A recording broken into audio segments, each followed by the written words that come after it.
Il affirmait même qu'un véritable skinwalker se cachait parmi les détenus. Une créature patiente, capable de s'intégrer, d'observer, et de choisir ses cibles avec soin.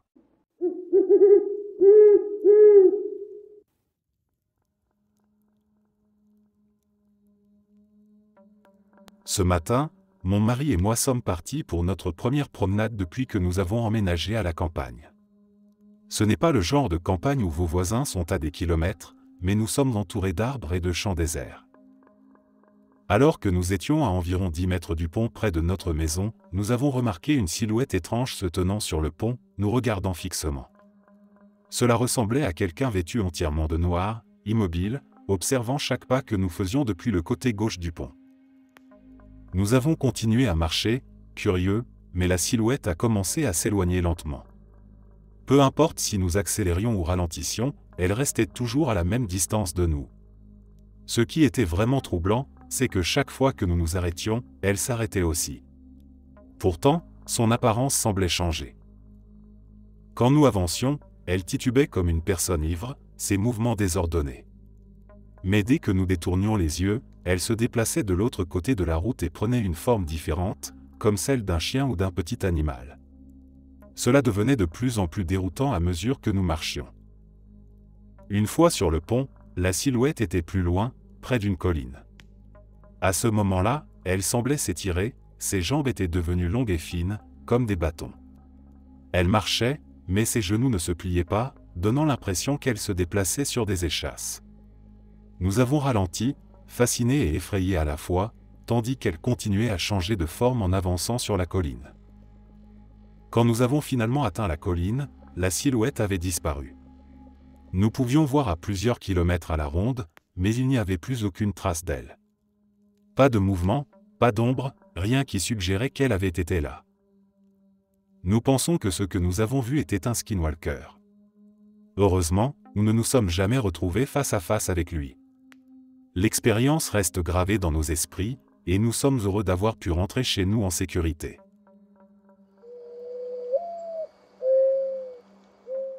Quand j'avais environ 11 ans, en 2002, une expérience étrange et inoubliable m'est arrivée dans le sud de la Californie. Ma mère venait de commencer une relation avec un homme qui vivait dans les montagnes, loin de tout. J'avais grandi en ville, et l'idée d'aller dans un endroit isolé, calme, avec 2 poneys sur la propriété, m'enthousiasmait. J'ai toujours eu une affinité particulière avec les animaux, bien plus qu'avec les humains, alors ces visites étaient pour moi un vrai plaisir. Avec le temps, ces visites chez son compagnon sont devenues régulières. Ma mère et lui me laissaient parfois seul pendant 1 heure ou 2 pour aller dîner ou faire une course.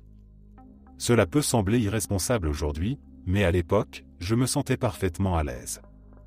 Ma mère avait cependant une règle stricte, ne jamais quitter la propriété et, si quelqu'un que je ne connaissais pas venait, rentrer immédiatement dans la maison et attendre leur retour. C'est ainsi que cette étrange histoire a commencé. Une fois, après qu'il soit parti, je me suis ennuyé à rester à l'intérieur et j'ai décidé de sortir pour passer du temps avec les poneys. Ils s'appelaient Cinnamon et Colt. D'habitude, ils m'attendaient près de la clôture pour jouer, mais ce jour-là, Cinnamon était introuvable. Je pensais qu'elle était probablement dans l'écurie, alors j'ai commencé à caresser Colt. Puis, tout a basculé. Un hennissement s'est fait entendre depuis le bord de la forêt, attirant mon attention. En levant les yeux, j'ai vu Cinnamon debout près des arbres, immobile, me fixant intensément. Colt a réagi immédiatement, reniflant bruyamment et frappant le sol avec ses sabots, un comportement que je ne lui avais jamais vu. Cinnamon s'est ensuite enfoncée lentement dans la forêt, et mon esprit d'enfant a conclu qu'elle s'était échappée. Paniqué à l'idée qu'elle puisse se perdre, j'ai couru à sa poursuite. Mais chaque fois que je pensais l'atteindre, elle semblait s'éloigner un peu plus, toujours juste hors de ma portée. C'est alors que les choses ont pris une tournure vraiment inquiétante. Après un moment, Cinnamon avait complètement disparu. La forêt était silencieuse, oppressante, et je me suis rendu compte que je m'étais perdu. Puis j'ai entendu un bruit effrayant, 2 chiens qui semblaient se battre férocement, mêlés à des cris humains. Ces sons résonnent encore dans mon esprit, même aujourd'hui. Tétanisé, je me suis figé. Du coin de l'œil, j'ai aperçu un mouvement derrière un arbre. En me tournant, j'ai vu ce qui ressemblait à un cerf, mais quelque chose n'allait pas. Je ne voyais pas l'arrière de son corps, comme s'il se tenait debout sur deux jambes, caché derrière l'arbre. Il me regardait avec des yeux étranges, perçants, et sa bouche pendait, béante. Puis j'ai entendu une voix. « Es-tu perdu ?» a demandé la voix. Les lèvres du cerf ne bougeaient pas, mais les mots étaient clairs. Terrifié, j'ai simplement hoché la tête. Sans bouger, il a répondu « Suis-moi ». Le cerf a disparu derrière l'arbre, pour réapparaître derrière un autre, plus loin. Chaque fois que je m'approchais, il disparaissait à nouveau, pour surgir ailleurs, sans que je le voie se déplacer. Cela a duré des heures, ou du moins, c'est ce que cela m'a semblé. La lumière déclinait rapidement, et je n'avais aucune idée d'où j'étais. Finalement, la créature s'est arrêtée derrière un dernier arbre. Sa bouche s'est à nouveau ouverte et elle a dit « Rentre chez toi ». Derrière cet arbre, j'ai vu ma maison. Des lumières bleues et rouges clignotaient, la police était là. Je me suis approché du bord de la forêt, mais avant de sortir, je me suis retourné vers l'arbre pour remercier la créature. Il n'y avait aucun bruit, aucune trace d'elle. Elle avait disparu. En arrivant à la maison, ma mère pleurait et les policiers étaient là. Je n'ai pas échappé à une punition pour avoir quitté la propriété, mais je n'ai jamais raconté ce que j'avais vu dans la forêt. Peu de temps après, ma mère s'est séparée de son compagnon, et je n'ai jamais eu l'occasion de retourner là-bas. Pendant des années, j'ai essayé de comprendre ce qui s'était passé. J'ai souvent attribué ces événements à l'imagination d'un enfant terrifié. Mais une partie de moi croit encore que ce que j'ai vu était réel. Je me demande souvent, cette créature était-elle un skinwalker? Et si c'est le cas, pourquoi m'a-t-elle aidé? Je ne le saurai sans doute jamais, mais ce souvenir continue de me hanter.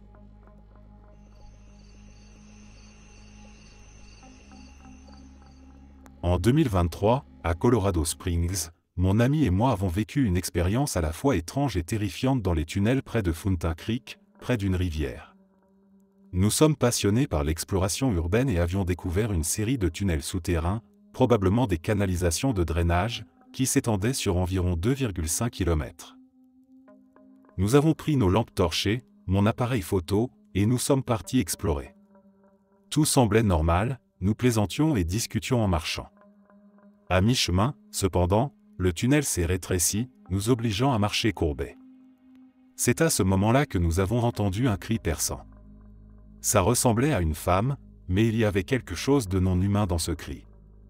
C'était un son dérangeant, semblable à celui d'un puma qui hurle. Si vous ne savez pas, cherchez, c'est vraiment terrifiant. À l'instant où nous avons entendu ce cri, nous nous sommes figés, essayant de comprendre ce qui se passait. J'ai braqué ma lampe dans la direction du bruit et, dans le faisceau, nous avons vu quelque chose se déplacer. Une silhouette pâle, qui avançait vers nous. J'ai dû la voir pendant environ 4 secondes avant que le choc ne cède la place à la panique. Mon ami et moi avons commencé à courir aussi vite que possible, courbés dans ces tunnels sombres. Je n'avais pas activé la vidéo de mon appareil photo, et dans la précipitation, je l'ai laissé tomber. Je sais avec certitude que je ne retournerai jamais là-bas pour le récupérer. Pendant un instant, j'ai cru que je devais halluciner, mais mon ami a confirmé avoir vu exactement la même chose que moi. La créature que nous avons vue ne ressemblait à rien de connu. Sa peau était entièrement pâle, presque translucide, et elle paraissait malade, émaciée. Son corps ressemblait vaguement à celui d'un humain, mais avec des proportions étranges. Ce qui m'a le plus marqué, c'était son visage. Il ressemblait à celui d'un cheval, mais avec un museau moins rallongé. C'était une vision si étrange qu'il est difficile de la décrire précisément. Imaginez la tête de cette créature posée sur un corps qui ressemble vaguement à celui d'un cerf debout sur ses pattes arrière. Même en y repensant, j'ai des frissons. Mon ami et moi avons juré de ne plus jamais explorer de tunnel. Avant cette expérience, je ne croyais pas aux créatures humanoïdes ou aux légendes de ce type, mais ce que j'ai vu ce jour-là a complètement changé ma perspective.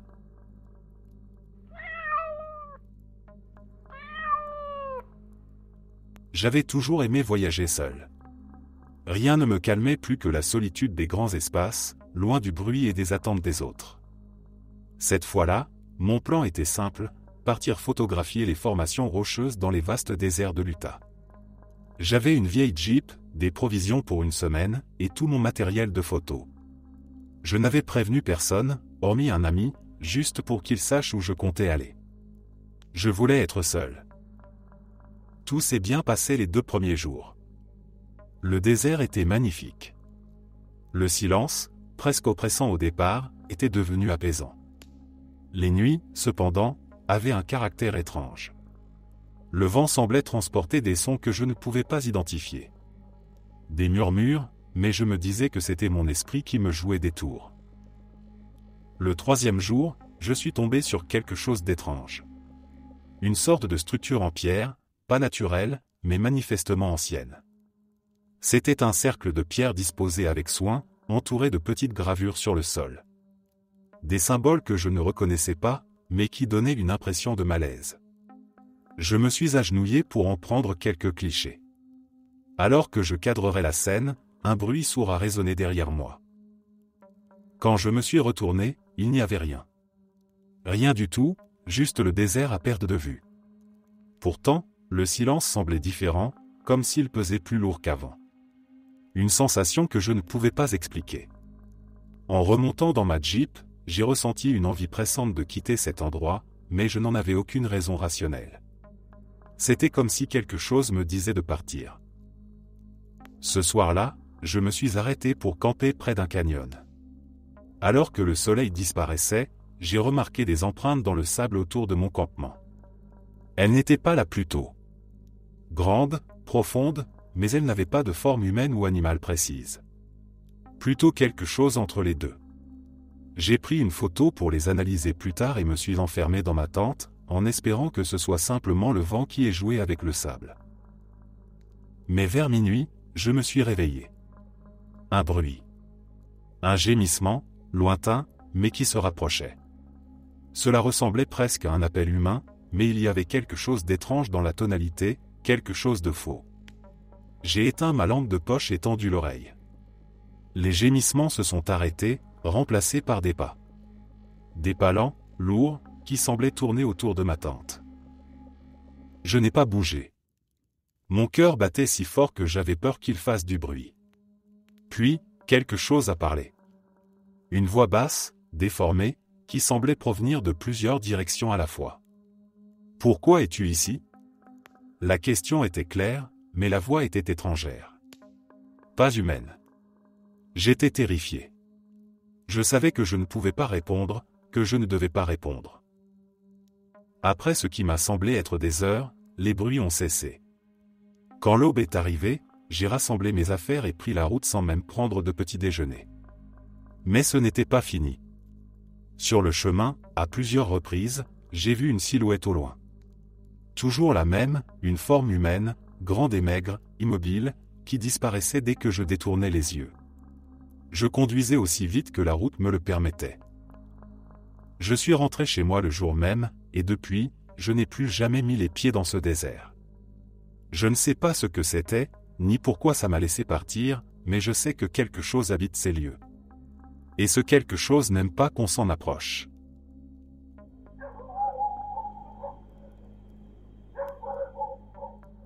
Les observations de Skinwalker sont surtout rapportées aux États-Unis, mais j'ai entendu quelques récits similaires concernant des entités capables de changer de forme ici, en Inde.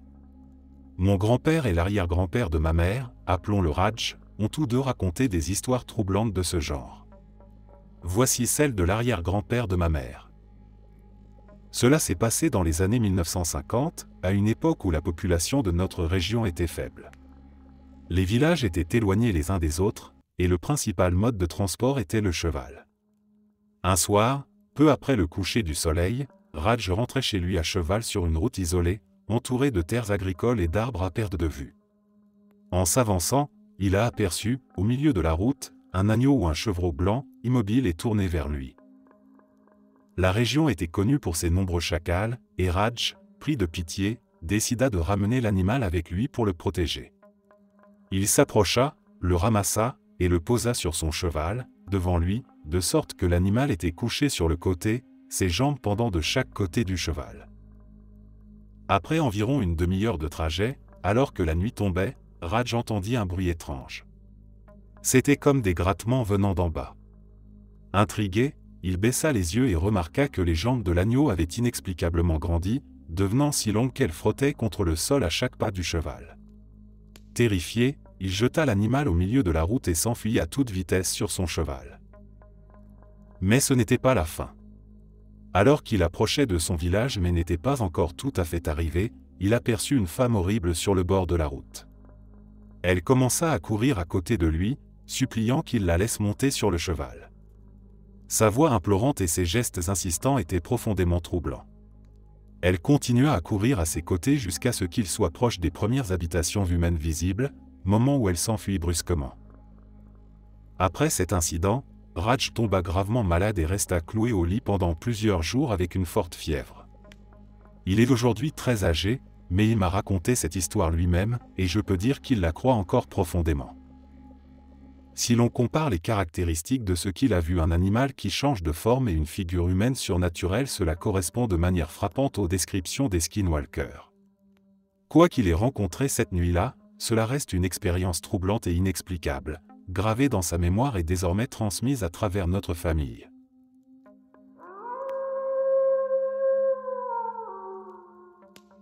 Quand j'avais 16 ans, j'ai fait quelque chose que je n'oublierai jamais, une expérience qui me hante encore aujourd'hui.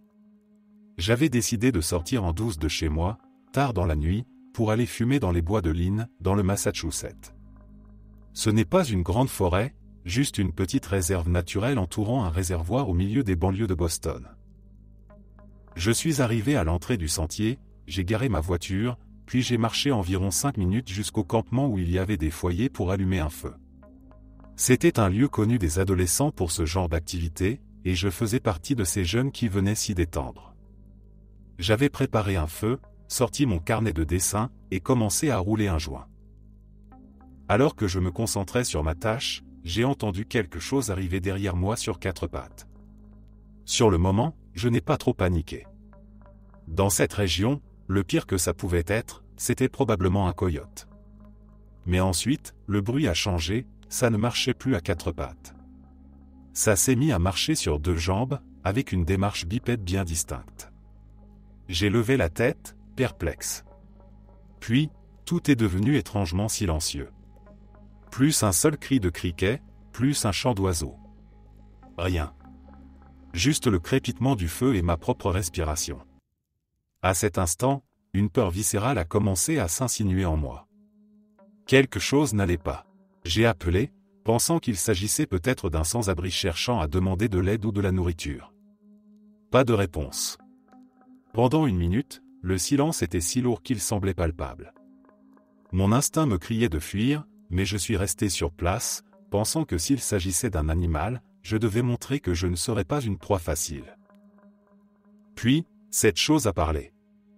Une voix étrange, presque comme celle d'un perroquet imitant son maître, a demandé « Est-ce que je peux avoir une lumière ?» Sur le coup, j'ai été soulagé, au moins, ce n'était pas un animal. Mais il y avait quelque chose de profondément troublant dans cette voix, comme si elle n'était pas tout à fait humaine. J'ai répondu que oui, mais seulement si la personne sortait de l'ombre, car elle me mettait mal à l'aise. À chaque fois, la voix répétait la question « Est-ce que je peux avoir une lumière ?» 3 fois, exactement de la même manière. Mon soulagement s'est vite transformé en panique. Quelque chose n'allait pas du tout. J'ai crié qu'il pouvait aller voir ailleurs et que s'il continuait à me faire peur, il n'aurait rien. À cet instant, la chose a détalé sur 4 pattes, ses mouvements rapides et désarticulés résonnant dans la nuit. Les bruits de la forêt sont revenus instantanément, les criquets, les oiseaux, même l'air semblait plus doux. La sensation de terreur oppressante a disparu, mais je savais que je devais partir. Je me suis calmement préparé à partir, j'ai rangé mes affaires, éteint le feu, puis pris le chemin de ma voiture. Chaque fibre de mon corps voulait courir, mais je me disais encore que c'était probablement juste un homme étrange essayant d'effrayer une adolescente seule, et que rester calme était la meilleure solution. Si c'était un animal, courir pourrait activer son instinct de chasse. Malgré tout, chaque pas me donnait des frissons. Je sentais une présence, comme si on m'observait. À environ 60 mètres de ma voiture, je me suis enfin senti un peu rassuré.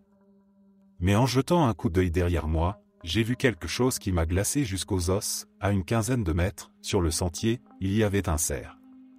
Mais il était debout sur ses pattes arrière, immobile, me fixant. Son allure était grotesque, presque caricaturale. À cet instant, je ne savais pas ce qu'était un skinwalker, je n'avais jamais entendu parler de ce genre de créature. Mais je savais, au plus profond de moi, que ce que je voyais était mal, contre nature. Mon sang s'est glacé, et j'ai couru aussi vite que possible jusqu'à ma voiture. Je n'ai même pas pris le temps d'allumer les phares, j'ai démarré et quitté les lieux à toute vitesse. Ce n'est que des années plus tard, alors que je regardais des vidéos sur YouTube en suivant les recommandations automatiques, que je suis tombé sur des témoignages similaires parlant de skinwalker. J'ai alors compris que ce que j'avais vu cette nuit-là ressemblait étrangement à ces créatures décrites dans les légendes. Aujourd'hui, à presque 25 ans, je n'ai jamais remis les pieds dans ces bois, ni dans aucun autre d'ailleurs. L'idée même de passer une nuit en pleine nature me rend si anxieuse que j'en ai la nausée. Je ne sais pas si ces choses sont aussi dangereuses que ce que les histoires disent, mais je sais qu'elles sont bien réelles. Rien que d'y penser, j'ai encore des frissons et cette sensation oppressante dans mon estomac. Ce que j'ai vécu cette nuit-là restera gravé en moi pour toujours.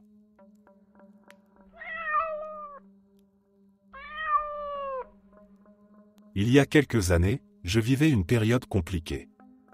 J'avais besoin de me couper de tout. Alors, j'ai décidé de partir seul en randonnée dans une forêt reculée, au nord de l'Arizona. Pas de réseau, pas d'interférence avec le monde extérieur, juste moi et la nature. Je m'étais préparé sérieusement, carte, boussole, sac de survie. Ce n'était pas ma première fois dans la nature, mais ça allait être mon expérience la plus isolée. Les 2 premiers jours ont été magnifiques. Les paysages étaient à couper le souffle, des arbres imposants, des clairières baignées de lumière, et un silence parfait, seulement rompu par le vent ou les oiseaux. Mais ce silence, je m'en suis vite rendu compte, pouvait devenir oppressant. La première nuit, tout était paisible. La deuxième, j'ai commencé à entendre des bruits étranges, mais rien d'alarmant. Des craquements de branches, peut-être un cerf ou un petit animal nocturne. Rien d'anormal en pleine forêt. Je suis resté calme. Mais tout a changé la 3e nuit. Je m'étais installé près d'une rivière, un endroit parfait. J'avais monté ma tente, dîné et profité du crépitement du feu avant de me coucher. Vers minuit, un bruit lointain m'a réveillé. C'était difficile à décrire, une sorte de gémissement, long et rauque, qui semblait porter à travers les arbres. J'ai tendu l'oreille, me disant que c'était probablement un animal blessé. Mais ça ne sonnait pas comme un coyote ou un cerf. C'était différent. Je me suis recouché en essayant de ne pas y penser. 1 heure plus tard, le bruit était plus proche. Et cette fois, je pouvais sentir une sorte d'intention derrière. C'était comme si ce cri cherchait quelque chose. Je suis sorti de la tente, ma lampe de poche à la main, et j'ai scruté les environs. Tout semblait normal.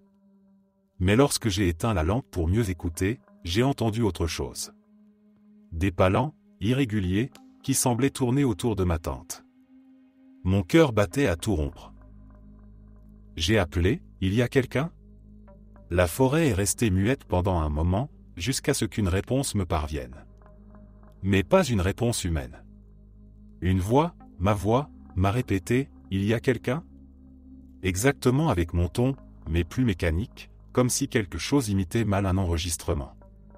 J'ai senti mes jambes se dérober sous moi. Je suis resté immobile, ma lampe de poche tremblant dans ma main. À une dizaine de mètres, quelque chose est apparu entre les arbres. Une silhouette. Grande, tordue, avec des membres trop longs et une posture déséquilibrée. Elle me fixait, ou du moins, je le pensais. Elle n'avait pas vraiment de visage. Et puis elle a commencé à bouger vers moi, lentement, d'une démarche saccadée, comme si elle apprenait à marcher. Je ne sais pas ce qui m'a pris, mais je me suis jeté dans ma tente pour attraper mon sac. J'ai tout laissé derrière moi, sauf une bouteille d'eau et une lampe frontale. Et j'ai couru. Couru comme si ma vie en dépendait. Derrière moi, j'entendais les craquements des branches et cette voix. Ma voix. Elle répétait, il y a quelqu'un, encore et encore, comme un disque rayé. Elle semblait de plus en plus proche, et à un moment, j'ai cru sentir un souffle glacé dans mon dos.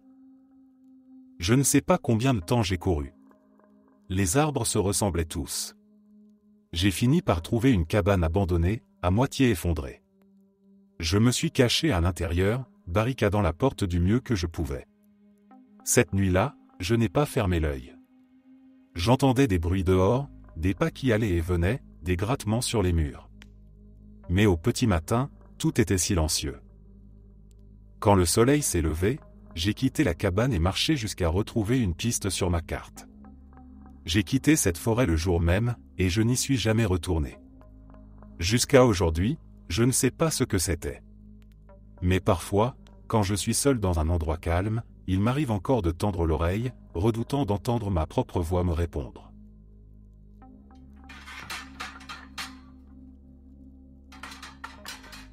Je suis chasseur, principalement de sangliers. Ces animaux sont un problème majeur aux États-Unis, une laie peut avoir 2 portées par an, et chaque portée compte souvent plus de 10 porcelets.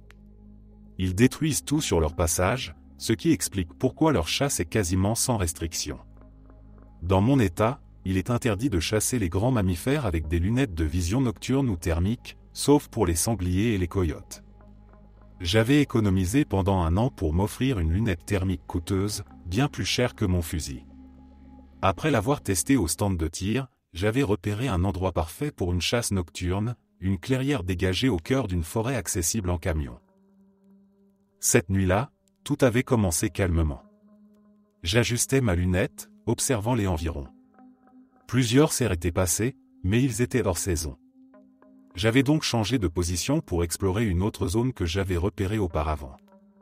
Après quelques heures, je remarquai quelque chose d'étrange, cette partie de la forêt semblait morte. Pas d'animaux, pas de bruit. Un silence total. Cette absence d'activité me mettait mal à l'aise, et vers 2 heures du matin, je décidai de ranger mon matériel. C'est alors que j'entendis un craquement, venant de la direction par laquelle j'étais arrivé. Je braquai ma lunette thermique et vis une silhouette se déplacer. Au début, je pensais que c'était un petit ours, mais en ajustant la lunette, je réalisai que ce n'était pas un ours. C'était un homme, nu, accroupi, se déplaçant d'une manière étrange et saccadée. Il grattait le sol, reniflait les arbres. Je restais figé, essayant de comprendre ce que je voyais. Était-ce un garde forestier? Impossible, je n'avais vu aucune lumière de véhicule. Était-il perdu? Mais pourquoi était-il nu? Alors que j'observais, il s'accroupit davantage, ses mains dans la terre, et leva la tête. Un cri féminin déchirant s'éleva, à l'aide. Je suis perdu. La voix était désincarnée, troublante. Je restai immobile, mon cœur battant à tout rompre. La voix reprit, s'il vous plaît. Je ne peux pas marcher. Mais je savais que c'était faux. Je l'avais vu se déplacer avec une aisance presque inhumaine.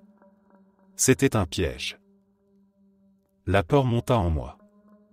Je rassemblai mon matériel aussi vite que possible, prêt à partir. Mais quand je regardais à nouveau dans la lunette, il me fixait. Ses yeux blancs luisaient sous l'effet thermique, et un sourire malsain étirait son visage. Comment m'avait-il entendu? J'étais à plus de 150 mètres. Je criai, « Dégage !» Il se leva, révélant une silhouette effrayante, grand, maigre, avec des membres étrangement longs. Il fit quelques pas dans ma direction. Je tirai une balle au-dessus de sa tête, dans les arbres. Il s'arrêta net, puis se mit à 4 pattes, ses yeux toujours fixés sur moi, juste au-dessus de l'herbe. Je criai à nouveau, ma voix tremblante, « La prochaine te touchera !» Il resta immobile, puis bondit soudainement vers la lisière opposée de la forêt, à une vitesse incroyable. Je tirai une nouvelle balle dans sa direction, sans chercher à le toucher.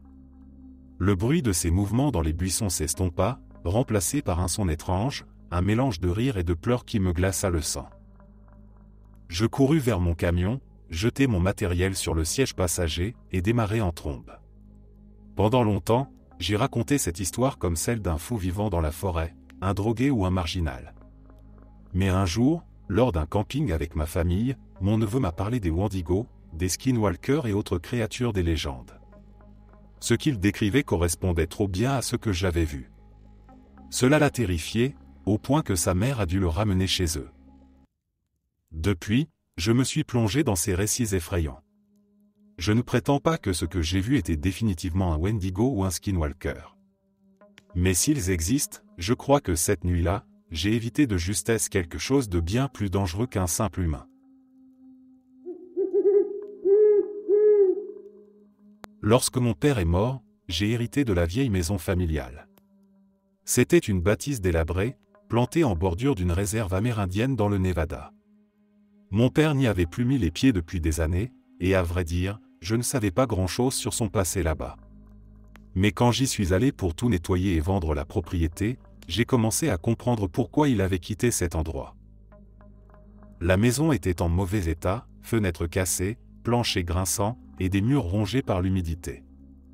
Dès ma première nuit sur place, j'ai eu l'impression d'être observé.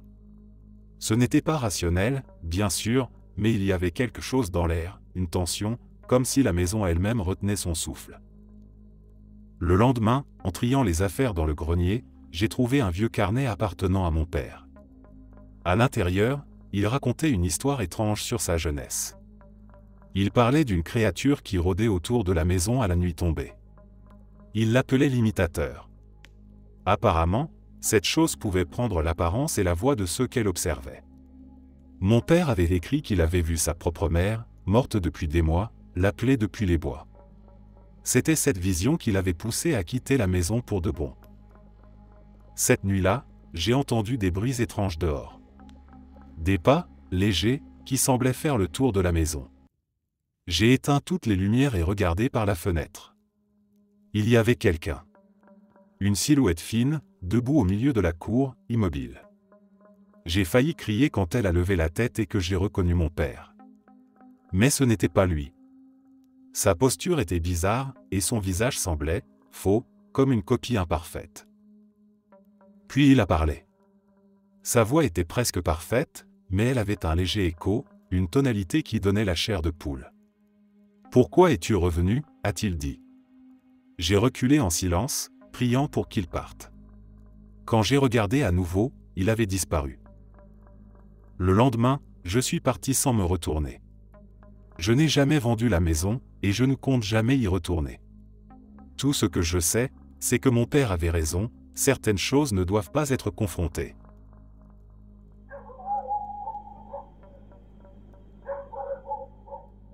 Cette histoire reste l'une des expériences les plus troublantes et inexplicables de ma vie. J'ai toujours eu une ouverture d'esprit envers le surnaturel, même si je garde une certaine dose de scepticisme. J'aime trouver des explications rationnelles, le vent, un objet mal placé, etc. Mais quand on voit quelque chose de visuellement dérangeant, quelque chose qui défie la logique, il devient presque impossible de trouver une explication satisfaisante. À cette époque, ma mère et moi vivions en Australie, sur la côte. Notre appartement était simple, une seule chambre, une salle de bain et un espace combinant cuisine et salon. Je dormais sur le canapé, face à une porte-fenêtre donnant sur un balcon, heureusement équipé de rideaux. Ma mère traversait une rupture difficile, et notre situation financière était compliquée.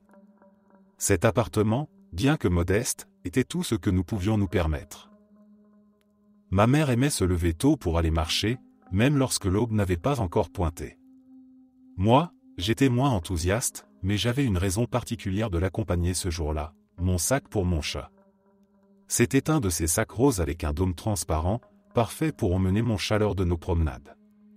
Mon chat adorait observer l'extérieur, et les rares passants du matin étaient souvent ravis de la voir. Ce matin-là, nous sommes partis pour notre promenade habituelle sur la plage, à quelques minutes de chez nous. La plage était longue et déserte, souvent fréquentée par des joggeurs ou des personnes promenant leurs chiens, mais jamais par quelqu'un marchant seul. C'était presque une règle tacite, et je comprenais pourquoi. Même à 4 ou 5 heures du matin, alors que la lumière était faible, l'idée de croiser quelqu'un seul semblait inquiétante. Nous avions marché pendant environ 5 minutes, bavardant sans trop prêter attention à notre environnement, quand nous l'avons vu. C'était difficile à décrire. Cela ressemblait à une paire de jambes humaines blanches, presque comme un pantalon de pyjama, marchant seul dans notre direction. Cela évoquait les fameuses vidéos de Nightcrawler ou ces histoires de Skinwalker. Il n'y avait qu'une seule de ces créatures, mais sa simple présence nous glaça. Mon chat, d'habitude si calme dans son sac, commença à s'agiter. Elle, qui ne miaulait presque jamais et était timide avec les étrangers, se mit à feuler. Ce comportement était si inhabituel que cela renforça ma peur. Les animaux ont souvent un sixième sens, et son agitation ne faisait qu'ajouter à la tension. Ma mère et moi avons immédiatement rebroussé chemin, courant vers la pente menant à notre appartement. En regardant par-dessus mon épaule, je remarquai que la créature s'était rapprochée bien plus vite que je ne l'aurais imaginé. Elle marchait, mais sa progression était anormalement rapide. Ce n'était pas logique. Une fois arrivé à l'appartement, j'ai laissé sortir mon chat, qui continua à paraître sur ses gardes. Ma mère est partie prendre une douche, pensant que je retournerais dormir.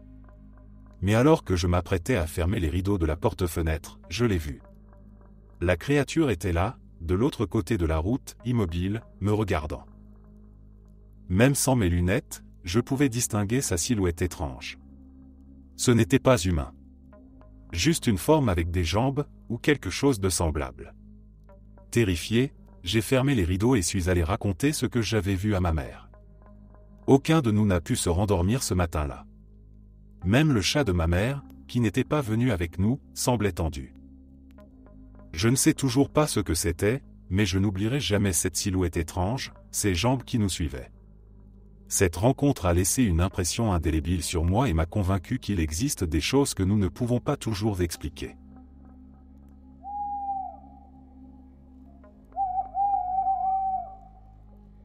Je suis arrivé à Cedar Hollow par un matin pluvieux d'automne. C'était une petite ville nichée dans une vallée, entourée par des collines boisées. J'étais journaliste pour un journal régional, et j'étais là pour enquêter sur une série de disparitions étranges. Officiellement, les autorités disaient que les gens partaient simplement sans prévenir ou qu'ils se perdaient dans la forêt. Mais les habitants murmuraient une toute autre histoire. Dès mon arrivée, j'ai remarqué l'ambiance pesante. Les rues étaient presque désertes. Ceux que je croisais me dévisageaient avec une méfiance palpable. J'ai d'abord rencontré le shérif local, un homme trapu et fatigué qui m'a rapidement dit que je perdais mon temps. Ces gens sont partis de leur plein gré, rien de plus, m'a-t-il dit, en triturant nerveusement son badge. Mais quand j'ai parlé à certains habitants, j'ai entendu des récits bien différents. Un vieux couple m'a raconté qu'ils avaient vu leur voisin, disparu quelques jours plus tôt, marcher dans la rue en pleine nuit. Mais il avait l'air différent. Comme s'il ne savait plus comment bouger correctement, m'a dit la vieille femme en tremblant. Une autre femme m'a confié qu'elle avait entendu son frère, qui avait disparu un mois auparavant, l'appeler depuis les bois derrière sa maison. Mais quand elle était sortie, il n'y avait personne. J'ai décidé d'explorer ces bois. Équipé d'un carnet, d'une lampe de poche et d'un enregistreur, je me suis aventuré dans la forêt en fin d'après-midi. Les arbres formaient une voûte dense, et le silence était presque surnaturel. Après une heure de marche, j'ai trouvé un endroit étrange, une clairière avec des branches brisées et des traces de pas qui tournaient en rond. Au centre, il y avait une sorte de monticule de pierre, comme un ancien cairn. Alors que j'inspectais la zone, j'ai entendu un bruit derrière moi. Un craquement, puis un autre. Je me suis retourné et j'ai vu une silhouette entre les arbres. Elle ressemblait à un homme, mais sa démarche était saccadée, presque désarticulée. Je lui ai crié « Vous allez bien ?» Il ne m'a pas répondu. Il s'est contenté de me fixer, ou du moins c'est ce que je pensais, car son visage semblait flou, comme si quelque chose le déformait. J'ai reculé lentement, mais alors que je le faisais, il a commencé à avancer. Puis, il a parlé. Sa voix était rauque, distordue, et elle ne ressemblait à rien de ce que j'avais entendu. « Tu ne devrais pas être ici, a-t-il dit. Je ne sais pas ce qui m'a pris, mais j'ai pris mes jambes à mon cou et couru sans m'arrêter. Je ne me suis retourné qu'une fois, et je l'ai vu disparaître dans les ombres, comme s'il s'effaçait. De retour en ville, j'ai essayé de raconter ce que j'avais vu. Mais les gens m'ont écouté en silence, leurs visages fermés. Personne n'a voulu m'en dire plus. Avant de partir, une femme âgée m'a glissé un mot, ce que vous avez vu ce n'est pas humain. Ne revenez jamais ici. Je n'y suis jamais retourné. Mais encore aujourd'hui, je repense à ce moment dans les bois. Et je me demande combien d'autres personnes ont vu ce que j'ai vu, avant de disparaître à jamais.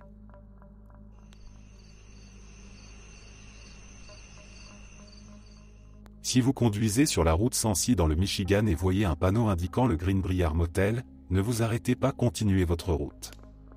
Il se passe des choses terriblement étranges là-bas, et la dernière chose que je voudrais, c'est que d'autres personnes meurent.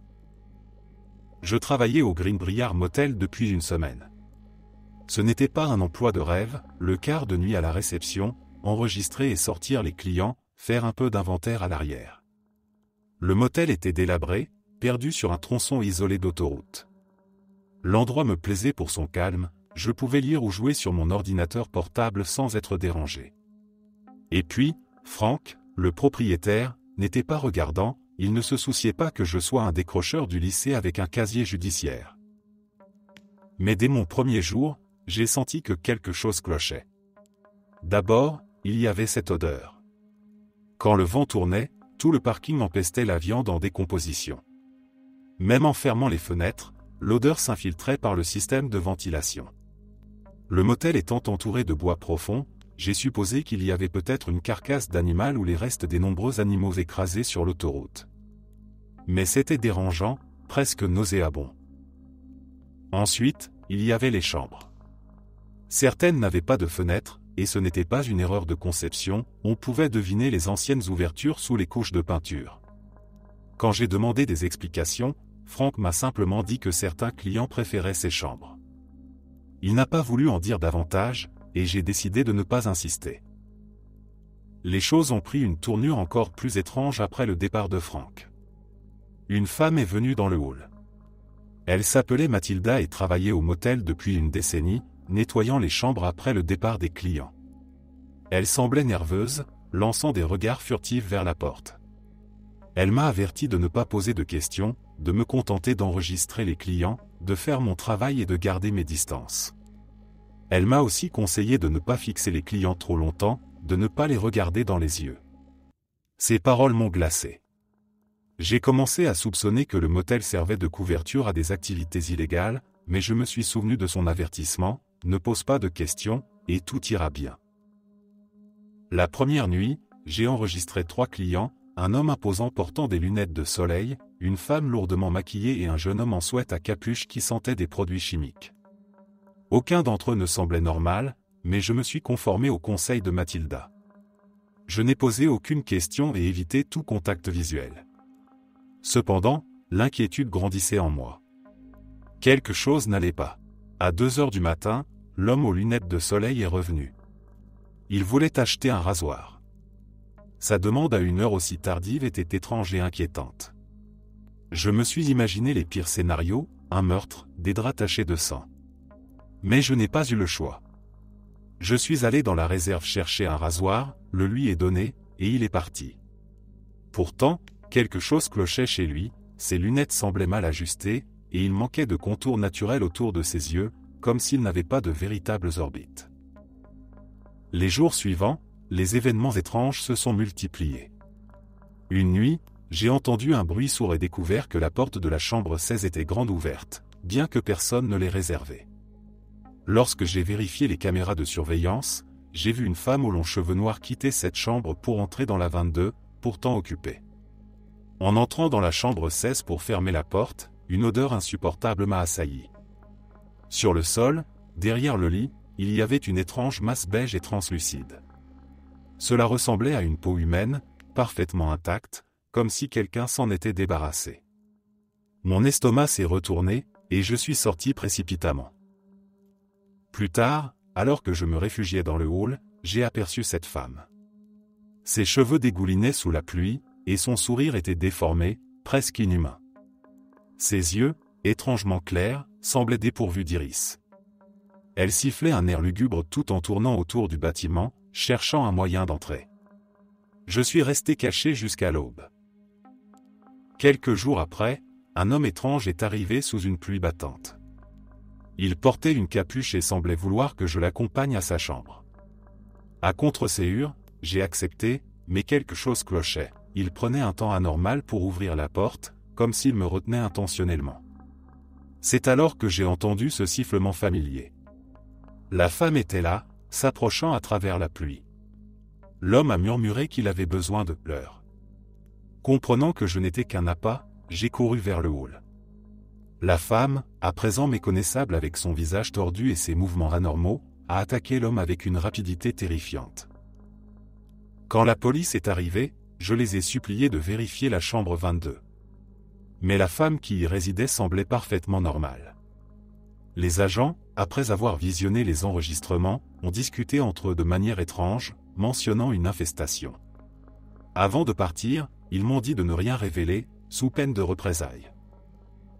Je ne suis jamais retourné au Greenbriar Motel. Mais je ne peux pas me taire. Si vous voyez ce motel sur la route 106, continuez votre chemin. N'y entrez jamais. Ce qui s'y passe est au-delà de l'entendement, et il vaut mieux ne jamais le découvrir.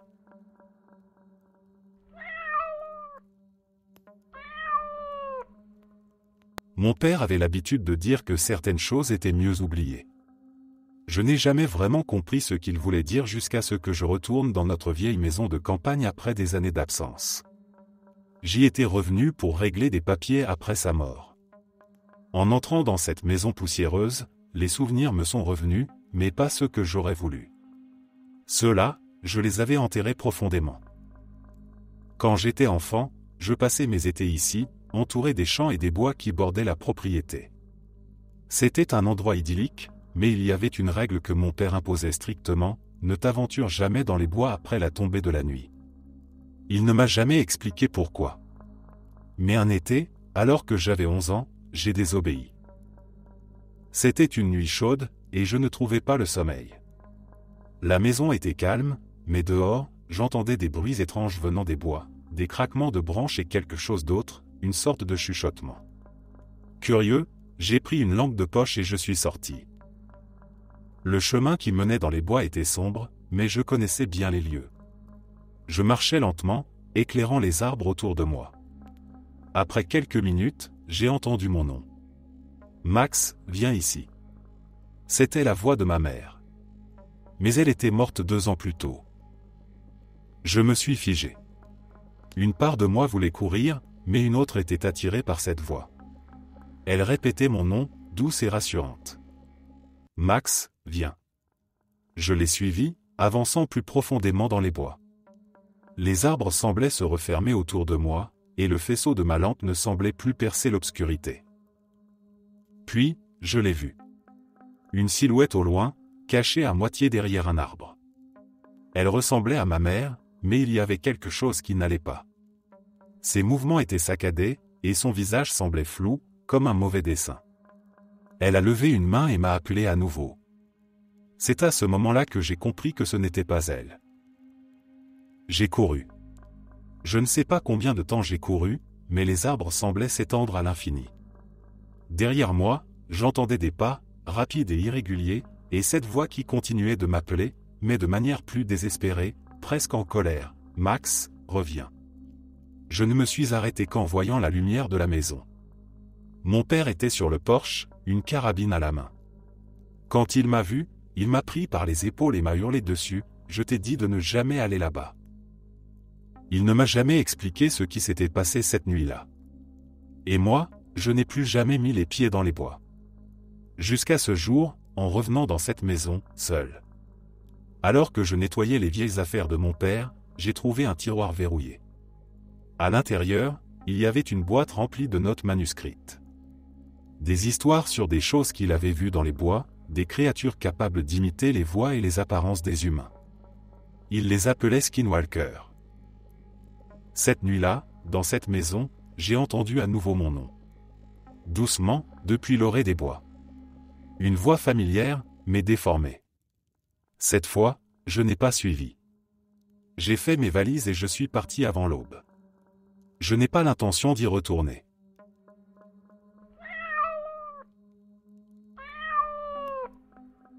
Quand j'ai accepté ce poste d'enseignant dans une petite ville isolée du Nouveau-Mexique, je m'attendais à un endroit tranquille où les journées seraient rythmées par des cours calmes et des soirées solitaires. La communauté semblait simple, les habitants discrets mais polis. Pourtant, dès mon arrivée, j'ai perçu une étrange tension qui planait sur cette ville. Les rues étaient presque toujours désertes, sauf à certaines heures où les habitants semblaient émerger brièvement, comme s'ils évitaient délibérément de passer trop de temps dehors. À l'école, les élèves étaient silencieux, studieux mais peu enclins à bavarder. Il y avait une atmosphère particulière dans la salle de classe, une retenue palpable, comme si un poids invisible les empêchait de se détendre. En explorant la ville, je suis tombé sur une vieille librairie poussiéreuse, pleine de livres sur l'histoire locale. La culture amérindienne de la région était riche et fascinante, mais un sujet semblait toujours absent des récits, les skinwalkers. À mesure que je cherchais des informations, je réalisais que personne ne voulait en parler. Les rares mentions dans les livres étaient vagues, et les habitants semblaient éviter d'aborder le sujet. Les choses ont pris une tournure inquiétante après quelques semaines. Une nuit, je me suis réveillé avec une sensation étrange, comme si quelque chose d'invisible pesait sur moi. Un bruit léger se faisait entendre dehors, des pas qui tournaient autour de la maison, s'arrêtant par moments, puis reprenant. Je suis resté immobile dans mon lit, le souffle court, attendant que cela cesse. Mais ce fut pire. Une voix s'est élevée dans le silence. Elle était familière, mais déformée, comme un écho mal capté. Les nuits suivantes, le phénomène s'est répété.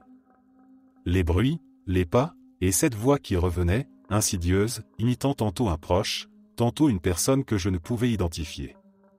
Les animaux du voisinage étaient également agités. Les chiens hurlaient sans raison apparente, et les chats semblaient éviter ma maison. Un matin, j'ai découvert des marques dans le sol près de ma porte.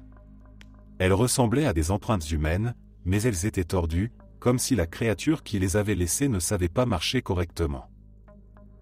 Plus les jours passaient, plus je me sentais observé, scruté même en plein jour. Les élèves semblaient au courant de quelque chose que je ne comprenais pas. Certains échangeaient des regards furtifs en ma présence, d'autres baissaient la tête dès que j'entrais dans la pièce. J'ai commencé à avoir des migraines fréquentes, et la fatigue mentale s'accumulait. La ville elle-même semblait me repousser, comme si je n'étais pas le bienvenu. Un soir, alors que je préparais mes affaires pour quitter cet endroit, la sensation d'oppression devint insupportable. Les bruits dehors s'intensifièrent, et la voix familière revint, répétant mon nom comme une supplique. Je savais qu'il ne fallait pas répondre. J'ai fermé les volets, éteint toutes les lumières, et attendu que l'aube arrive. Le lendemain, je quittais définitivement cette ville. En conduisant sur la route déserte qui me ramenait à une vie normale, je ne pouvais m'empêcher de jeter des coups d'œil dans mon rétroviseur. Je n'ai rien vu, mais je savais que cette chose, quoi qu'elle soit, était encore quelque part dans ces collines. Je ne voulais plus jamais y retourner, ni croiser le chemin de ce qu'il tentait si désespérément de cacher.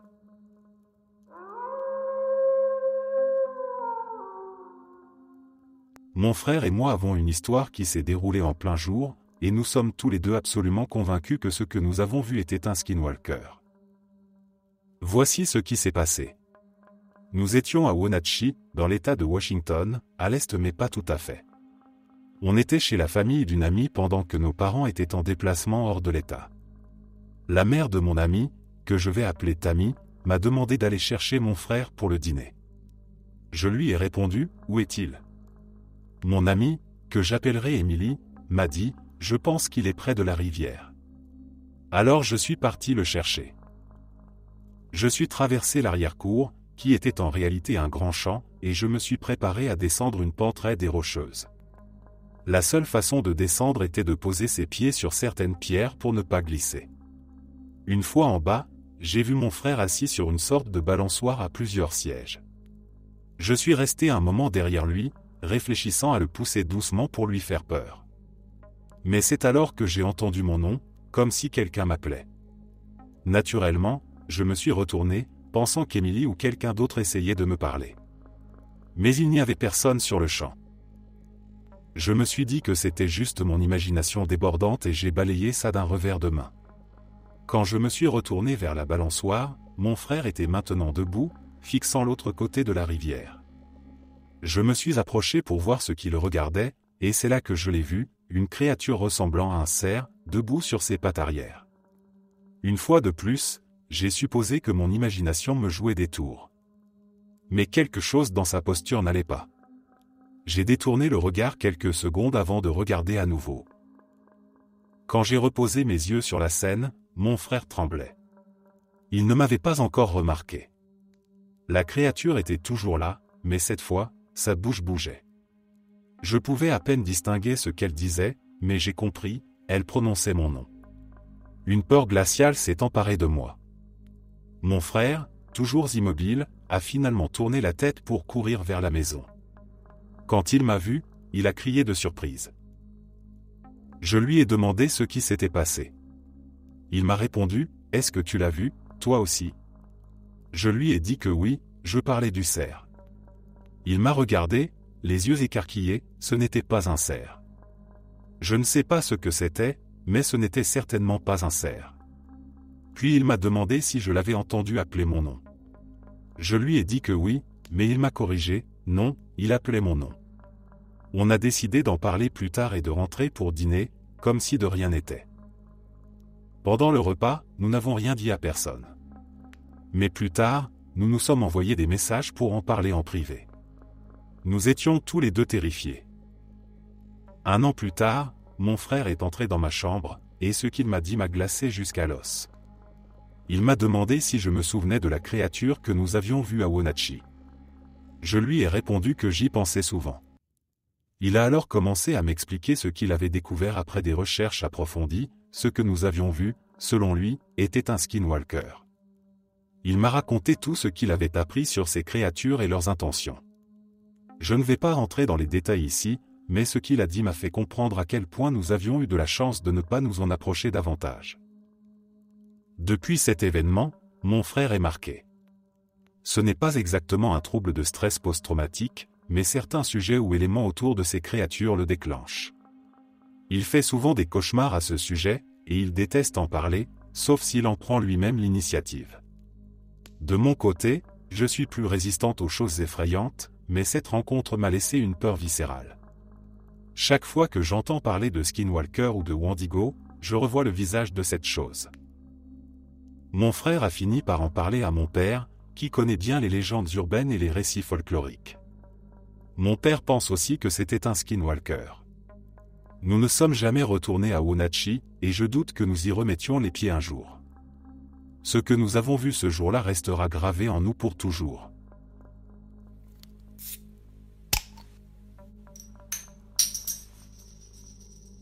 Je ne suis pas un grand conteur, mais je vais essayer de raconter ce qui s'est passé. Nous logions dans un hogan loué sur Airbnb, au cœur du territoire Navajo, près de Monument Valley. L'endroit était magnifique, avec une vue imprenable sur Monument Valley depuis notre porte. Malgré le froid, l'atmosphère était chaleureuse et paisible. Il y avait aussi plusieurs chiens calmes et amicaux qui erraient autour du hogan. Mes amis et moi les trouvions adorables, même celui de mes amis qui a une peur bleue des chiens n'avait pas de mal à être près d'eux ou à les caresser. Mais cette tranquillité a pris fin cette nuit-là. J'avais besoin d'aller aux toilettes, alors j'ai ouvert la porte du hogan. Immédiatement, j'ai été accueilli par une scène troublante, les chiens étaient en état d'alerte totale. Leurs aboiements n'avaient rien de normal. Ce n'était pas un simple signal d'avertissement comme lorsqu'un étranger passe à proximité. C'était un cri primal, un aboiement dicté par un instinct de survie, un véritable réflexe de combat ou de fuite. Un des chiens est venu vers moi, visiblement anxieux, en jetant des regards vers le désert derrière le hogan. Ses poils étaient hérissés, et il ressemblait plus à un loup qu'à un chien domestique. Il a grogné, puis s'était lancé dans le désert en aboyant et grognant à la poursuite d'une immense silhouette qui s'éloignait à toute allure. J'ai figé sur place. Dans cette région, les animaux de grande taille ne sont pas très nombreux. Il y a parfois des cerfs, des chevaux ou du bétail, mais cette chose était bien plus grande. Je n'ai pas eu le courage de rester pour voir ce que c'était. Je suis rentré rapidement, tremblant, encore sous le choc de ce que je venais de voir.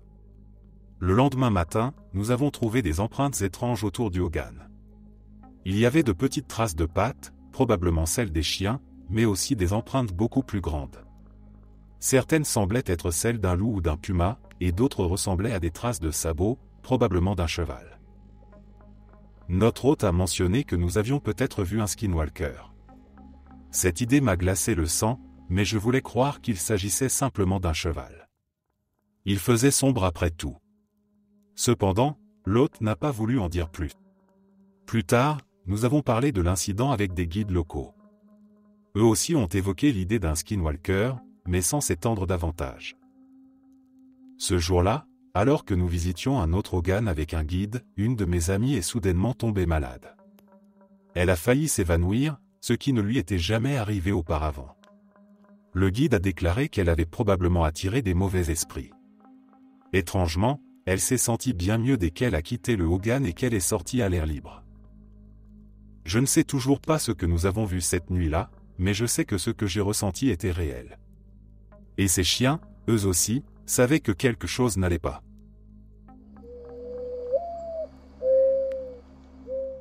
C'était censé être un simple week-end entre amis.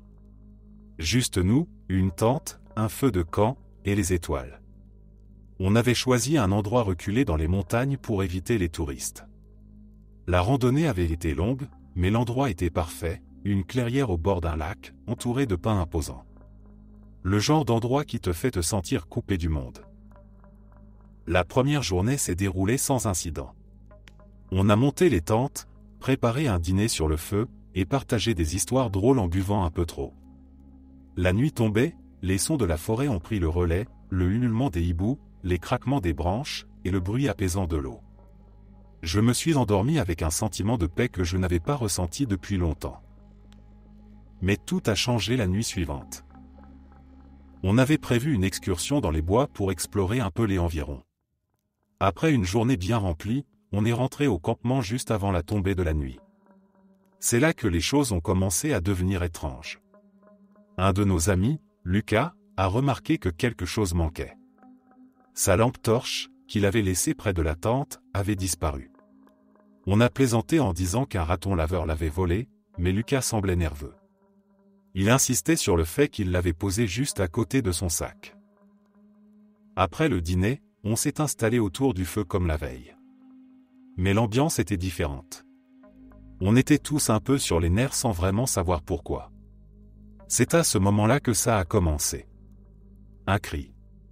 Un long hurlement venant des bois, qui a glacé notre sang.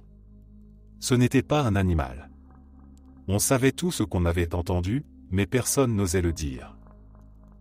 Quelques minutes plus tard, on a entendu des bruits de pas, légers d'abord, puis plus prononcés, comme si quelqu'un approchait. On a pointé nos lampes vers les arbres, mais on n'a rien vu. Alors qu'on discutait à voix basse de ce qu'on devait faire, Lucas a sursauté. « C'est quoi ça » a-t-il murmuré. Il montrait quelque chose au loin, entre les arbres. Une silhouette. Grande, mince, immobile. On a essayé de l'éclairer, mais la lumière semblait l'éviter. Comme si elle se fondait dans les ombres. Puis, cette chose a parlé. Mais pas avec une voix étrangère. C'était la voix de Lucas. « Aidez-moi » a-t-elle dit. Le problème, c'est que Lucas était juste à côté de nous. On a paniqué. On a attrapé ce qu'on pouvait et couru vers la tente. Mais avant même d'arriver, Lucas a disparu. On a crié son nom, cherché partout, mais il était introuvable. Alors qu'on s'éloignait du campement, sa voix nous suivait. « Aidez-moi » encore et encore. On a passé la nuit dans la voiture, trop effrayés pour retourner chercher Lucas. Le lendemain matin, quand on est revenu au campement, tout était en ordre. Même la lampe torche manquante était là. Mais pas Lucas. La police n'a jamais rien trouvé. Et depuis, je me demande si c'était vraiment lui qui était avec nous au feu ce soir-là, ou autre chose.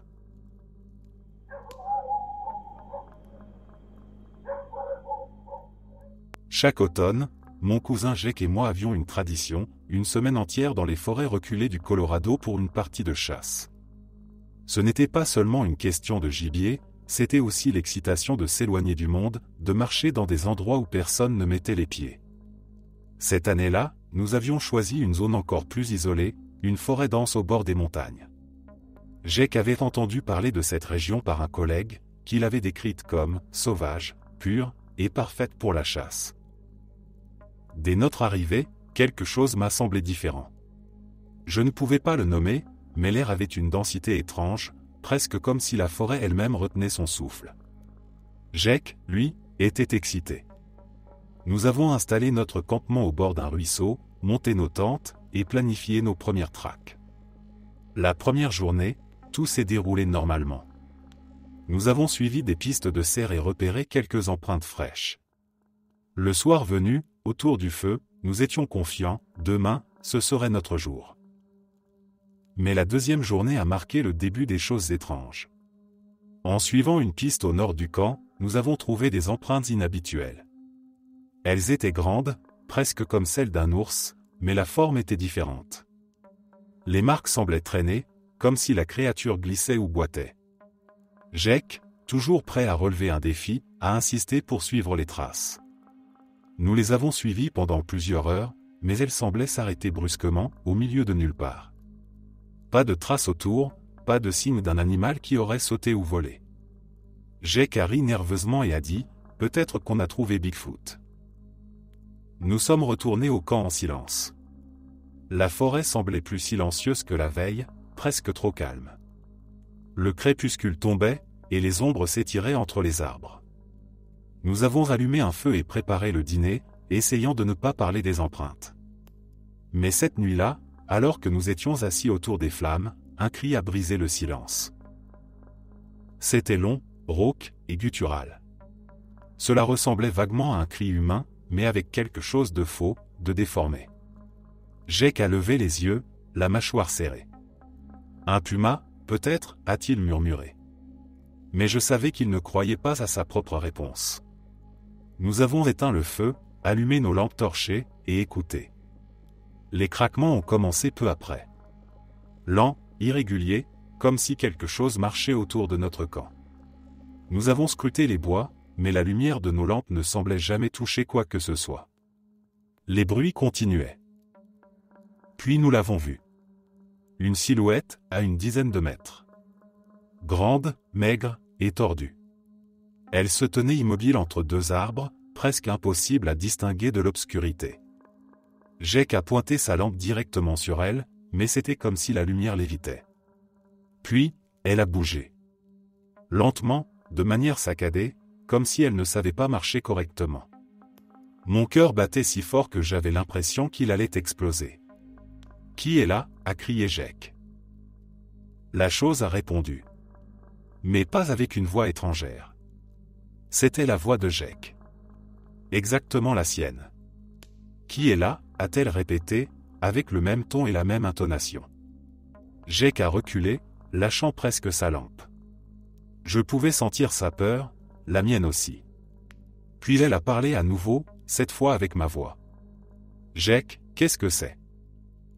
Je ne sais pas comment nous avons trouvé le courage, mais nous avons attrapé nos fusils et tiré un coup en l'air, espérant que cela effrayerait la chose.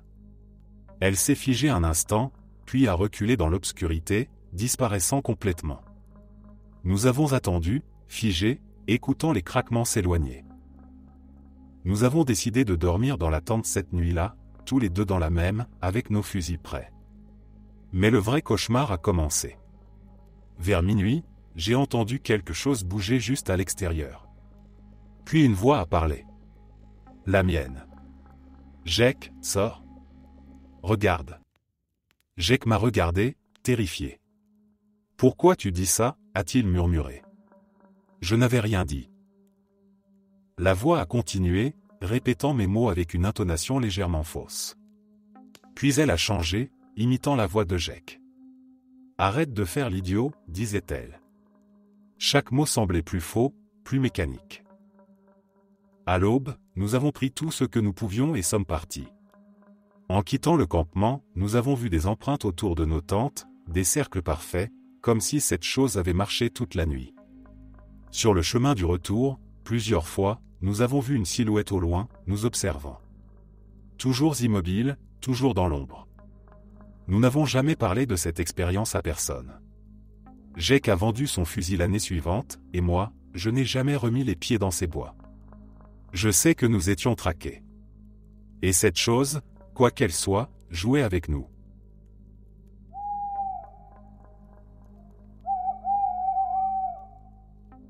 C'était au printemps, quelque part dans le sud de l'Utah ou au Colorado, près du parc national des Arches. Nous étions en 1999, et j'avais environ 6 ans. Je voyageais avec ma famille. Après une longue journée de randonnée, nous roulions depuis un moment quand nous sommes arrivés à une station-service avec des tables de pique-nique sur le côté gauche du bâtiment. Pour le dîner, nous avions acheté du pain, de la viande en tranches et des chips. Après avoir mangé, mes parents sont retournés dans la voiture pour planifier notre itinéraire. C'était avant les GPS, ils devaient consulter des cartes routières. Pendant ce temps, mes frères et sœurs et moi étions restés à la table pour finir nos repas. C'est là qu'un jeune garçon amérindien est apparu. Il devait avoir 12 ou 13 ans, et comme il faisait nuit, il semblait surgir de nulle part. Il nous a salués et a demandé s'il pouvait s'asseoir avec nous. Nous avons accepté. C'est ma sœur, l'aînée, qui parlait le plus avec lui. C'est alors qu'il nous a posé une question: est-ce que vous avez déjà entendu parler des skinwalkers? Le nom seul était inquiétant. Il nous a expliqué: ils ressemblent à des humains mais peuvent changer de forme. Ils peuvent devenir des animaux ou des vieillards. Mais si vous les laissez s'approcher, ils vous dévorent. J'étais le plus jeune des trois, souvent la cible des blagues de mes aînés. Mais cette fois, je voyais la peur dans leurs yeux. Cela m'a terrifié. Le garçon, quant à lui, semblait satisfait d'avoir semé la peur.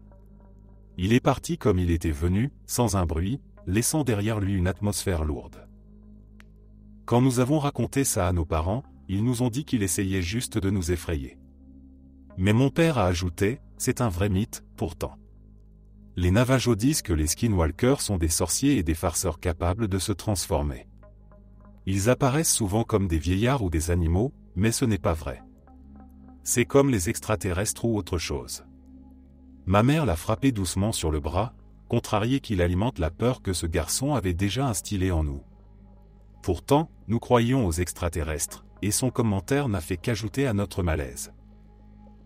Nous avons continué notre voyage, mais une étrange tension planait sur nous. Le lendemain, alors que nous roulions, nous avons été arrêtés par une voiture devant nous. Elle était immobilisée à cause d'un cerf qui se tenait en plein milieu de la route. Nous sommes tous descendus pour regarder. Le cerf ne bougeait presque pas. Il clignait des yeux lentement, agitait ses oreilles, et sa respiration était audible dans le silence environnant. J'ai sorti mon appareil photo pour immortaliser la scène. Mais lorsque j'ai regardé à travers l'objectif, il n'y avait rien. Rien que la route vide. Je baissai l'appareil, et le cerf était bien là, immobile, majestueux et étrange. Je regardais à nouveau à travers le viseur, toujours rien. J'ai essayé plusieurs fois, et à chaque fois, c'était la même chose. Je suis adulte maintenant, et il est possible que ma mémoire embellisse ou modifie certains détails. Mais je n'oublierai jamais ce sentiment d'incompréhension totale. Voir quelque chose devant moi, tangible, puis ne rien voir à travers l'objectif. Cette sensation étrange, ce frisson qui me parcourt encore lorsque j'y repense, me rappelle que certaines expériences défient la logique. Et je ne peux m'empêcher de me demander, était-ce vraiment un cerf?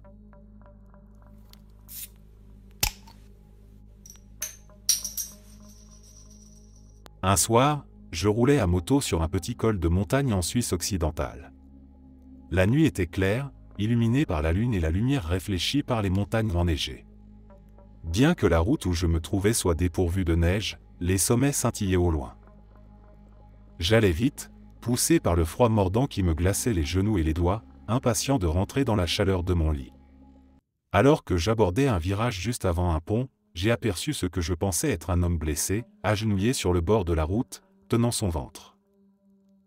Les accidents de voiture sont fréquents sur cette route, alors j'ai ralenti pour m'assurer que tout allait bien. Mais à ce moment-là, la silhouette s'est levée brusquement, d'un seul mouvement, presque trop rapide pour être humain. C'est seulement lorsqu'il a traversé la route que j'ai vraiment vu son apparence, éclairée par mes phares, et c'était absolument terrifiant. Cela ressemblait à un cadavre vivant, comme une chose en décomposition. Son visage, la seule comparaison qui me soit venue à l'esprit sur le moment était celle d'une assiette de pâte à la sauce tomate avec des boulettes de viande. La texture, la couleur, tout était dérangeant. Il s'est mis à courir dans un champ sur ses 4 membres, comme un animal. Puis il s'est relevé sur 2 jambes et m'a regardé. Juste 1 ou 2 instants, mais ces secondes m'ont glacé le sang. Ensuite, il a calmement disparu dans les bois, comme si rien ne s'était passé. Sous l'effet de l'adrénaline, j'ai décidé de prendre un petit sentier qui traversait la forêt où il s'était engouffré, espérant le revoir pour comprendre ce que c'était. Mais il avait disparu, comme s'il n'avait jamais été là. En Suisse, nos montagnes et forêts préservées sont souvent associées à des légendes de créatures étranges, comme le Dahu, le Hutseron ou le Tatzelwurm. Mais je n'ai jamais entendu parler de quoi que ce soit ressemblant à ce que j'ai vu cette nuit-là. Je ne sais pas ce que c'était, mais c'était terrifiant à voir et encore plus difficile à oublier.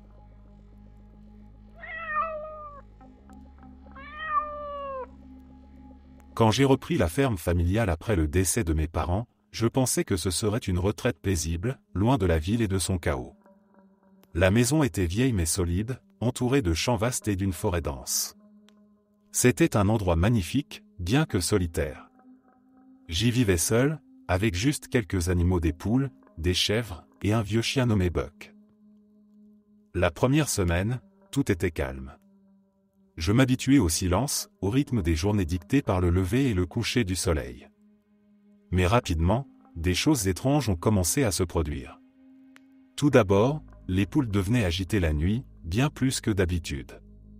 Je pensais que c'était un renard ou un coyote, alors j'ai renforcé l'enclos et laissé Buck dehors pour les surveiller. Mais ça n'a pas arrêté les bruits. Une nuit, j'ai été réveillé par un cri aigu. C'était différent de tout ce que j'avais entendu. Pas un cri d'animal. Je suis sorti avec ma lampe et mon fusil, pensant que c'était peut-être un intrus. Mais il n'y avait rien, seulement Buck, qui grognait en direction de la forêt. Ses poils étaient hérissés, et il ne bougeait pas. J'ai pointé ma lampe dans les arbres, mais tout semblait normal. Pourtant, Buck refusait de se calmer. Ce soir-là, il a dormi à l'intérieur. Les nuits suivantes, les bruits ont continué.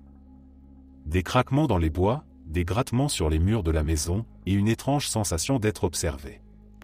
Un matin, en allant nourrir les chèvres, j'ai découvert que l'une d'elles avait disparu.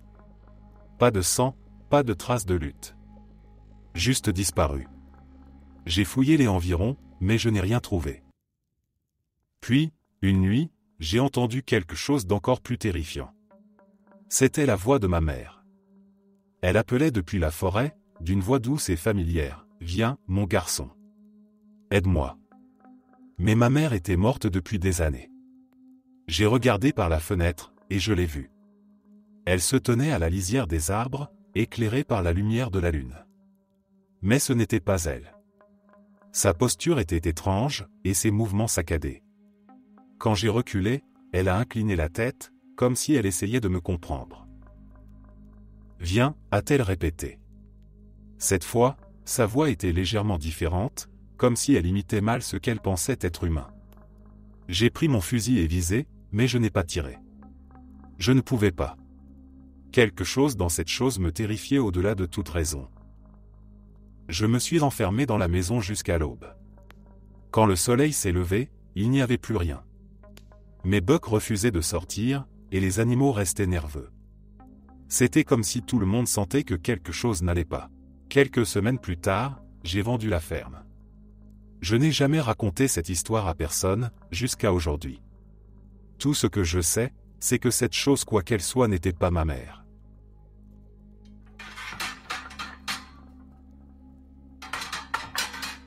Voici une histoire que ma famille m'a racontée lorsque j'étais enfant. Nous vivons dans une communauté rurale sur la réserve Navajo. Une nuit, ma tante et ses 2 frères étaient seuls à la maison pendant que mes grands-parents étaient partis assister à une réunion au chapitre local. Comme beaucoup de maisons dans la réserve, ils n'avaient pas l'électricité, et la nuit était tombée depuis environ 1 heure. Ma tante et mes oncles se préparaient à aller se coucher lorsque des bruits étranges se sont fait entendre dehors. Quelqu'un semblait déplacer des choses près de la maison. Mon oncle aîné s'est approché de la fenêtre pour voir ce qui se passait et a aperçu une silhouette près du camion familial. Cela n'avait rien de normal, le voisin le plus proche vivait à des kilomètres. La silhouette a ouvert la porte du camion et a commencé à fouiller dans les affaires personnelles que ma famille avait laissées à l'intérieur. Terrifiés, ma tante et mes oncles savaient qu'ils devaient agir. Ils ont sorti le fusil de la maison, se sont regroupés et ont pris leur courage à deux mains. Ils ont ouvert brusquement la porte et ont pointé l'arme sur la silhouette sombre. Mais la figure, loin de reculer ou de montrer une quelconque peur, s'est mise à marcher vers eux, totalement indifférente à l'arme. Mon oncle a appuyé sur la détente, mais rien ne s'est passé. La silhouette continuait de s'approcher et ma tante a soudain été envahie par une odeur abominable, comme celle d'un cadavre en décomposition. L'odeur était si forte qu'elle lui a donné la nausée. Mon oncle, désespéré, a continué d'essayer de tirer, mais sans succès, tandis que la figure avançait toujours plus près. Au loin, des phares ont soudain illuminé la route, mes grands-parents rentraient chez eux.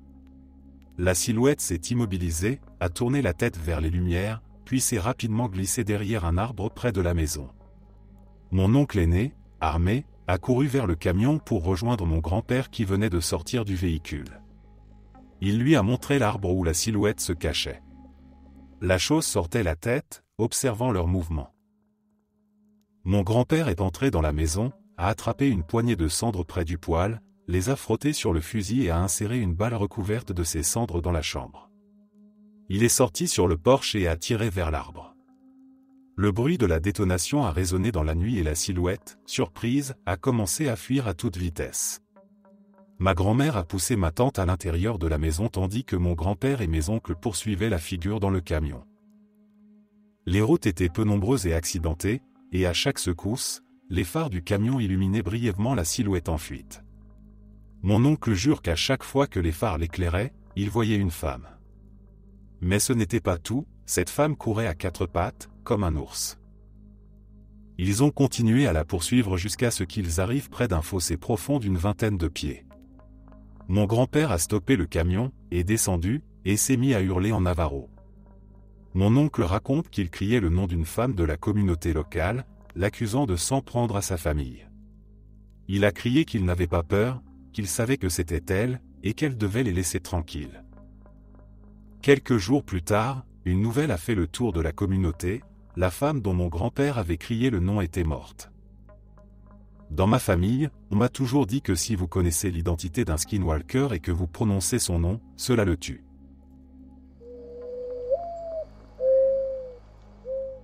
Mon mari et moi campons actuellement dans notre schoolie, stationné sur des terres de la BLM. Il préfère ne pas utiliser les toilettes dans le bus, donc il s'est rendu à la petite cabane prévue à cet effet un peu plus loin.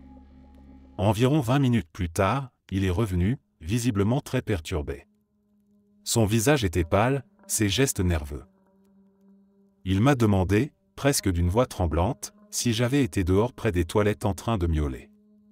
Interloqué, je lui ai répondu que non, j'étais resté à l'intérieur à lire un livre et à câliner nos chiens. Mais il insistait, il avait entendu un miaulement, et pas n'importe lequel.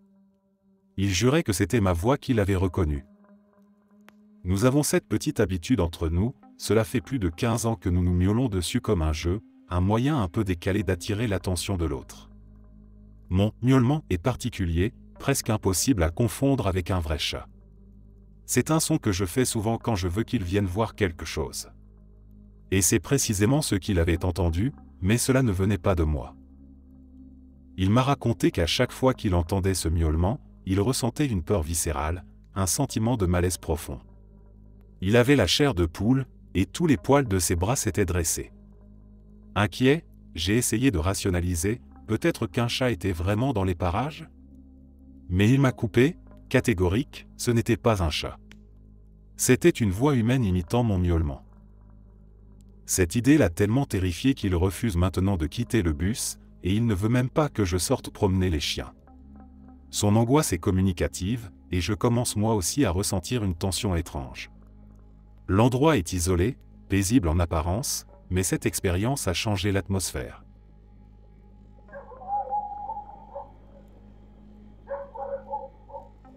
Une seule fois dans ma vie, j'ai vu un skinwalker. Une seule fois, mais je ne l'ai jamais oublié. Je revenais à la maison pour le week-end avec mon frère et ma sœur aînée. Nous rentrions depuis Phoenix, et comme nous avions quitté la ville tard, il devait être environ 2 heures du matin. La route jusqu'à chez nous, à Lomuntin près de Pinon, prend habituellement 5 heures. Nous avions pris l'autoroute de King Canyon, puis une route en terre battue qui mène directement à Lomuntin. C'est alors que nous avons vu cette vieille dame. Elle marchait lentement sur le bord de l'autoroute, appuyée sur une canne. Elle portait un foulard autour de la tête, une longue veste noire et une robe verte. Au début, nous n'avons pas trouvé cela particulièrement inquiétant, mais c'était étrange, qui marche seule sur une autoroute déserte à 7 heures de la nuit. La réserve est plongée dans une obscurité totale la nuit, et les routes sont presque toujours désertes. Nous avons continué notre chemin, puis pris la route en terre. À environ 1 kilomètre de l'autoroute, nous l'avons vue à nouveau. C'était la même vieille dame, marchant sur le bord de cette route isolée, avec la même canne. J'ai senti un frisson glacé parcourir mon dos. Mon cœur s'est mis à battre plus vite, et je n'ai pas pu m'empêcher de pleurer. Comment aurait-elle pu parcourir 15 miles à pied en si peu de temps? Mon frère, visiblement aussi effrayé que nous, a appuyé sur l'accélérateur.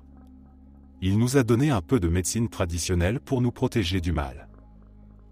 Nous avons continué à rouler jusqu'à atteindre une autre autoroute, celle qui mène à Chinle, Lomuntin ou Pinon.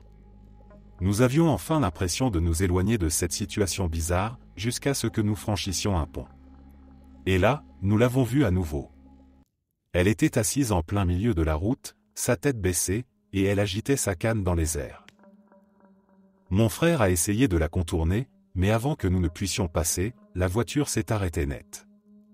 Plus rien. Le moteur ne voulait pas redémarrer. Pendant ce temps, la vieille dame s'est levée. Elle nous tournait le dos, empêchant que l'on voie son visage. Lentement, elle a traversé la route et s'est arrêtée un instant de l'autre côté. Puis elle a tourné la tête vers nous. Son visage était entièrement peint en noir. Je me souviens de ses yeux. Ils semblaient briller dans l'obscurité. Elle nous fixait, immobile, comme si elle observait nos moindres mouvements. Puis, sans un mot, elle s'est remise à marcher lentement, jusqu'à disparaître au loin.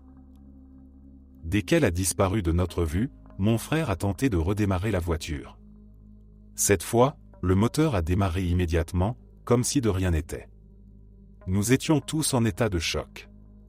J'étais en larmes, effrayé au-delà de toute mesure. Je savais que je ne voulais plus jamais emprunter cette route. Quand nous sommes arrivés à la maison, nous avons raconté tout à mes parents. Mon père a écouté attentivement, puis il nous a expliqué quelque chose qui a amplifié ma peur. Il nous a dit qu'un vieux couple vivait entre ces deux routes, des gens connus pour pratiquer la mauvaise médecine. L'homme était mort récemment, mais la femme marchait parfois sur cette route, seule. Mon père a ajouté qu'ils avaient eu 2 enfants, l'un était mort jeune, sans qu'on sache vraiment pourquoi, et l'autre avait sombré dans l'alcool et les drogues. Nous avons décidé de ne jamais reprendre cette route. Pour le retour, nous avons fait un détour beaucoup plus long, en passant par l'autoroute jusqu'à Ganado. Mais je n'oublierai jamais cette nuit. Tout était si réel, si terrifiant. Je repense encore souvent à son visage peint en noir et à ce moment où la voiture s'est arrêtée comme si une force invisible nous avait bloqués. Depuis, je n'ai jamais voulu m'approcher de ces routes, et je n'oublierai jamais la peur que j'ai ressentie cette nuit-là.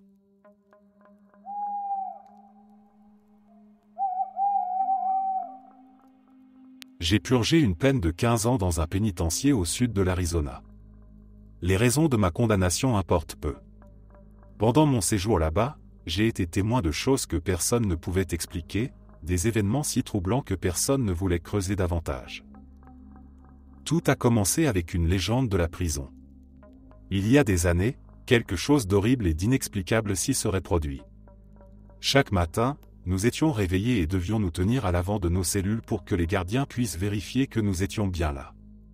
Mais un jour, lors de ce rituel, il s'est passé quelque chose de terrifiant. Un détenu, qui occupait une cellule individuelle, semblait étrange. Lorsqu'un garde, intrigué, demanda à un collègue de venir jeter un œil, ils découvrirent une vision cauchemardesque. Ce n'était pas l'homme attendu. C'était un autre homme, vêtu de la peau du détenu comme d'un manteau mal ajusté. La peau pendait autour de lui, transformant cette silhouette humaine en une monstruosité grotesque. Et ce n'était pas tout, l'homme portant cette peau n'était pas un prisonnier. Personne ne savait comment il était entré là, ni comment il avait pu s'enfermer dans une cellule. Pire encore, ils n'ont jamais trouvé le corps de l'homme à qui appartenait cette peau. Et cet étranger? Aucun document ne permettait de savoir qui il était. Dans la prison, on l'a surnommé le Skinwalker, même si cela ne correspondait pas tout à fait au récit traditionnel navajo. Il a été transféré ailleurs un mois après cet incident, mais l'histoire a continué de hanter la prison. J'ai entendu cette histoire dès mon deuxième jour là-bas, une introduction terrifiante à ce qui allait devenir ma maison pour les années suivantes. Ce n'était que le début. Cette légende du Skinwalker a poussé Carl, un vieux détenu navajo purgeant une peine à vie, à partager ses propres histoires sur les véritables Skinwalkers. Selon lui, ces créatures pouvaient imiter des humains presque parfaitement, mais quelques détails trahissaient leur nature. Leur démarche, par exemple, était étrange et saccadée, et leur capacité à reproduire les voix humaines restait imparfaite. Mais Carl ajoutait que certaines de ces créatures devenaient si habiles qu'il devenait impossible de les distinguer d'une vraie personne. Il affirmait même qu'un véritable Skinwalker se cachait parmi les détenus. Une créature patiente, capable de s'intégrer, d'observer, et de choisir ses cibles avec soin. Il l'appelait le grand maître Skinwalker et était persuadé qu'elle avait passé des années à se perfectionner, à maîtriser chaque mimique humaine. Ce Skinwalker, disait-il, avait compris que dans une prison, il n'avait pas besoin de se précipiter pour tuer. Les nouvelles victimes venaient à lui, une par une. Tout cela aurait pu rester une simple légende. Mais il y avait des comportements étranges qui donnaient du crédit à ces histoires. De temps à autre, des détenus changeaient. Ce n'était pas une explosion de colère ou une dépression brutale comme on pouvait s'y attendre.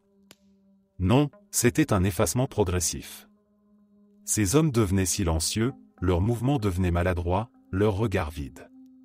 Pendant la récréation, ils restaient seuls, isolés. Leurs cheveux tombaient parfois devant leur visage, et leurs interactions sociales disparaissaient presque entièrement. Personne n'osait en parler. Comme si en évoquant ces changements, on risquait de devenir la prochaine victime. Mais tout le monde savait qu'après quelques semaines dans cet état, ces détenus disparaissaient. Les gardiens disaient qu'ils avaient été transférés, mais personne ne savait où. Les nuits étaient encore pires. Des cris perçants résonnaient parfois dans le bloc, un mélange de hurlements d'animaux et de grincements de métal. Il y avait aussi les ombres. J'ai vu, à plusieurs reprises, des silhouettes passer sur les murs de ma cellule alors qu'aucun gardien ne se trouvait à proximité. Une nuit, j'ai même vu l'ombre nette d'un corps immobile, comme si quelqu'un se tenait dans ma cellule. Pourtant, mon compagnon de cellule dormait profondément, et personne n'était dehors. Et puis, il y avait les pas. C'était le pire. Ces bruits de pieds mouillés frappant le sol en carrelage, rapides, frénétiques. Parfois, vous entendiez ces pas fuser d'un bout à l'autre du bloc, tellement vite que vous ne pouviez jamais voir ce qui les causait. Chaque détenu détestait ces bruits. Moi aussi. Un mois avant ma libération, mon compagnon de cellule, un ami proche, a craqué. Il est devenu l'un de ces silencieux. Je n'ai presque pas dormi durant cette période. Une nuit, je me suis réveillé et je l'ai vu faire quelque chose d'impossible, il passait son corps à travers les barreaux de la cellule, comme un serpent. Ce qui m'a glacé le sang? Il revenait dans la cellule. Le jour de ma libération, je ne lui ai pas adressé un mot. J'ai simplement pris mes affaires et suis parti. Il m'a regardé partir sans dire un mot non plus. Tant mieux. En marchant le long de la clôture, j'ai vu mon ancien compagnon, isolé comme à son habitude. Mais quelque chose m'a poussé à regarder une dernière fois dans la cour. J'aurais préféré ne pas le faire. Là, dans un coin de la cour, se tenait Carl. Courbé, son regard fou balayant les détenus, ses mouvements nerveux et compulsifs. Je suis libre aujourd'hui, mais je n'oublierai jamais ce que j'ai vu dans cette prison. Merci d'être resté jusqu'à la fin. N'oubliez pas d'aimer la vidéo, de vous abonner et de partager vos propres histoires en commentaire. On se retrouve demain à la même heure devant ce feu.